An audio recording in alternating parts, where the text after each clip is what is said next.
Alright, so we're going to be going over um, the bench press technique and how I want you to bench press on one of my programs. Now, one of the things I like to focus on is bench pressing in more of a powerlifting style for a couple reasons. One, you'll be able to lift more weight. More weight equals, greater amount of calories burnt, more strength, more muscle, and all that goodness. Secondly, it'll keep your shoulders healthier. This is the reason why most powerlifters, raw or equipped, are able to bench press enormous amounts of weights and not have too many shoulder problems. So one of the main things that happens in my type of bench press is the arch. So what I'm going to do here right now is go over a video of one of my clients named Jacked, who has graciously allowed me to critique his video. So we're going to be going over this to see what you should not do, and then we're going to be looking at a video of myself doing a bench press of what you should do. Now again, couple things, it doesn't have to be exactly this way. There are times where personal preference will come into play, and I'll let you know when. So let's look at Jack's bench press for now. First of all, we don't know how he unracked the bar. Usually when you unrack, you want to be very, very tight. So what that means, you should be squeezing your shoulder blades together. But for now, let's just see what he's up to.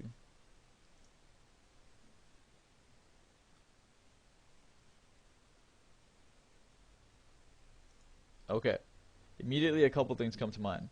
Um, First of all, you want the grip that he has. Now the width doesn't matter. You can use any width that you want. Here he has this width right here, and I would call that more of a medium grip width. If he was to say, let me use a pen here. If he was about here,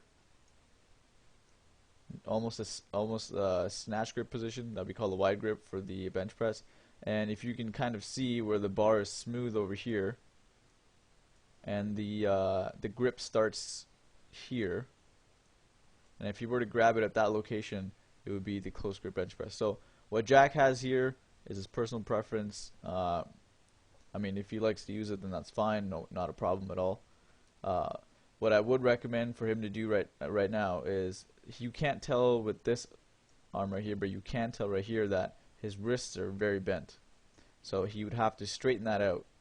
And the way to do that is either move his arm in or move this entire bar over a little bit so that it can rest right over his wrists. Another thing I would do for Jack is, you can kind of tell right here his shoulder blades aren't squeezed together, because if they were, this level would be way down here, his lats. So squeezing your shoulder blades is very, very important. So let's clear off the screen and see what else we can fix over here.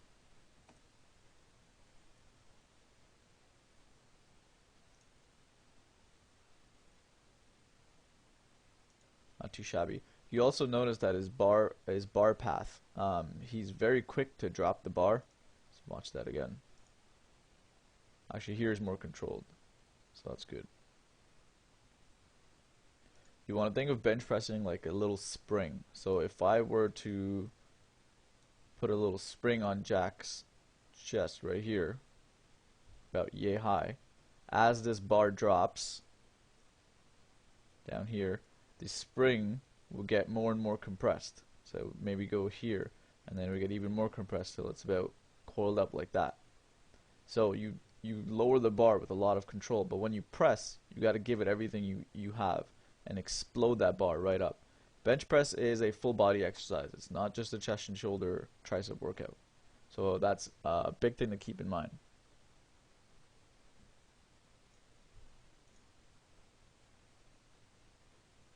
Lowers and presses. Now you'll notice he's not touching his chest, and that reason for that is actually very good, because he's doing such a flat bench press. His body, his shoulder angle is not too compromised. If he were to lower the bar to his chest, his shoulder angle would be ridiculously low, and his elbows would be totally flared out, and it would just wreak havoc on his shoulders. So the fact that he's not going to his chest on a flat bench press is actually very good. When we start to arch, that's one of the things we can start doing, is we can lower the bar to the chest. If you're bench pressing for competitions, obviously you're going to have to touch your chest, so it's a good idea to have an arch. So here we go, we'll play it one more time. Lowers and presses. So overall it's not too bad. Just a couple little fixes I would tell them to do. So now let's look at my bench press. Alright, so here we are. This is my setup for the bench. You'll see that you'll see me set up and unrack the bar. So you'll see me do pretty much everything you need to be able to do when you start your bench press. So here we go. I get under. Now notice where I'm seated. My feet placement didn't change. Okay, so I pretty much kept my feet where they were. Okay, now the reason I do this kind of a foot angle is because I train for competition and they require to have your feet flat on the floor. So for me to put my feet flat on the floor and get this nice arch position, I have to open up my hips, which allows me to get this angle over here and get that nice arch. For you, if you're not training for competition, what you can do is you can have your feet, you don't have to open your hips as much, you can have your feet over here and arch, and then you can keep your feet flat, and your other leg would kind of look like that, and you can still have a nice little arch.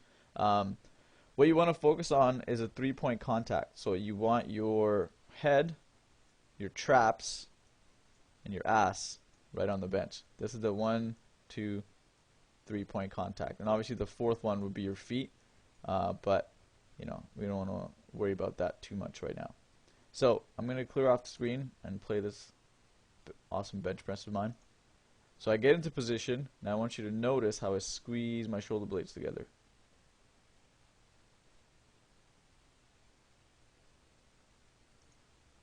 Okay.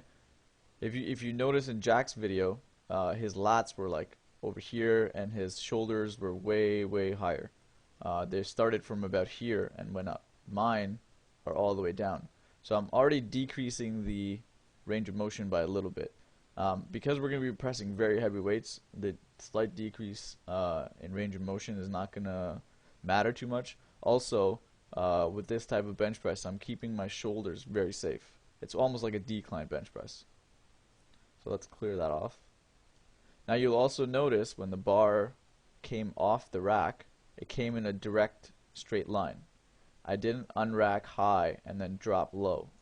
A lot of people have a tendency to do that. As soon as you do that, you lose tightness. So you don't want to do that. I'm going to show that one more time. So I unrack and it was pretty much directly a straight line out. Now from here, I drop the bar nice and controlled, just like a spring, and I let it rest. Now you don't want to go too deep. You just want it to rest. As soon as it touches, you squeeze and hold yourself tight. From here, you explode, pop, right back up. Slow and controlled, pop, right back up, and re-rack. And then some douchebag gets in my way. So that's pretty much it for the bench press. There's nothing to it. This arch position is going to take some time. Practice it just like how I'm doing right now. Grab the bar, get under it. It's going to be very uncomfortable at first. Once you get used to it, it'll be a lot better.